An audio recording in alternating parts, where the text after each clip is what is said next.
Welcome to Roll for Crit. Today we're bringing you some naval combat action in the form of Abraxas Games' Sea of War, which we are previewing today and is on Kickstarter right now, a game in which multiple players between 2 and 4 are placing ships, represented by cards, on the table and trying to wipe out all of their opponents. You will have to choose teams. We have 4 set up here, but the basic concept of the game is on your turn, you will roll a die, and you must move as many as you can, if you have less, up to that many ships. So this would be 4. That'd be most of the ships.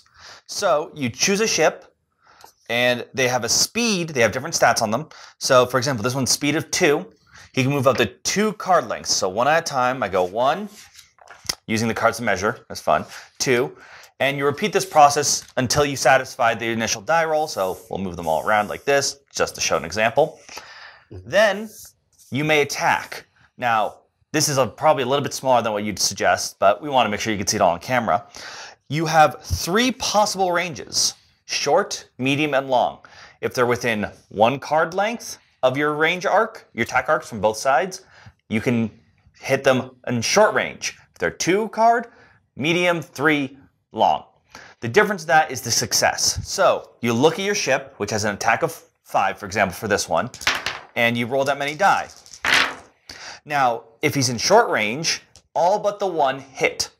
If he's in medium range, the 3 will not hit, it's 4 and above. And if it's long range, none of them hit, only 6s count. Once every ship that could attack, if you want to attack, does, that's your turn.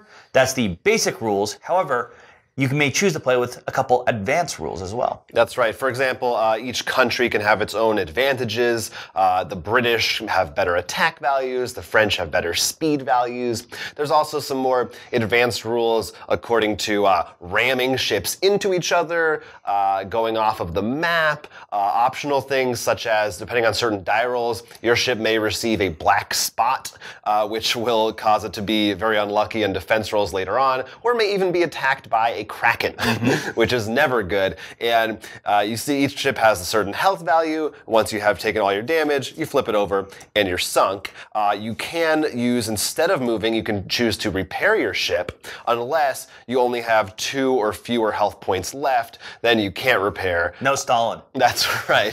So that's one thing you have to take into account. And there's even a campaign mode. So if you want to, you can play 8 games and you keep track of all your victories and your ship stats in between rounds, so you can make this relatively simple game into kind of a more in-depth and more lengthier strategy game. I think if you're familiar with any kinds of miniatures games, you definitely see this as taking those concepts and really bringing it down, simplifying it to a small set of cards and a not that complicated rule set. Yeah, on the Kickstarter preview page, you mentioned how a lot of this was designed from the fact that, a lot of those miniatures and war games, people are like, isn't that going to take a while and stuff? And like this could, you just take all the cards you want, probably fit this in the size of a deck of cards. I mean, I think the Kickstarter says it will come with 12 dice, so 1 for attack and defense, but you probably only need 6. You just got to remember that. So that's a pretty small space. So if you're going to a place that, maybe a longer wait of a dinner or something like that, then this would be probably reasonable if you enjoy these kinds of games. Yeah, just to clear off the table at the restaurant and set this up on the field.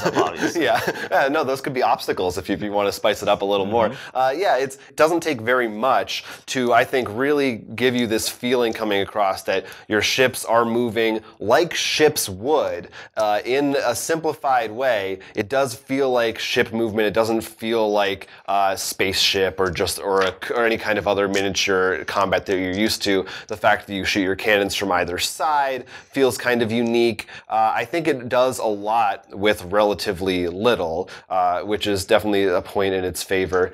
And some of those extra rules are really interesting. Yeah, I definitely think they spice things up. Different combinations can result in different outcomes. We also have only 4 of the groups shown here.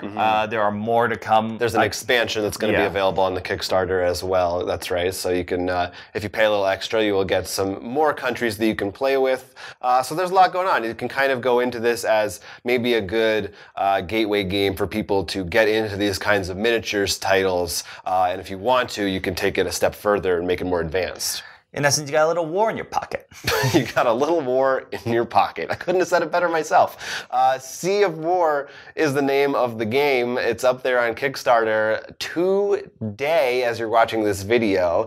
And we would love to hear from you if you are going to back the game, if you have any thoughts or opinions on the strategies, the wars, the seas, all those things. Talk to us in the comments below or elsewhere in our description if you want to. But until then, I'm Captain Will. And I think I'm overboard, Jonathan. And this was a Roll for Crit Kickstarter preview. Make sure you click the like and subscribe buttons so you get more board game content from Roll for Crit. Do it. Do it now.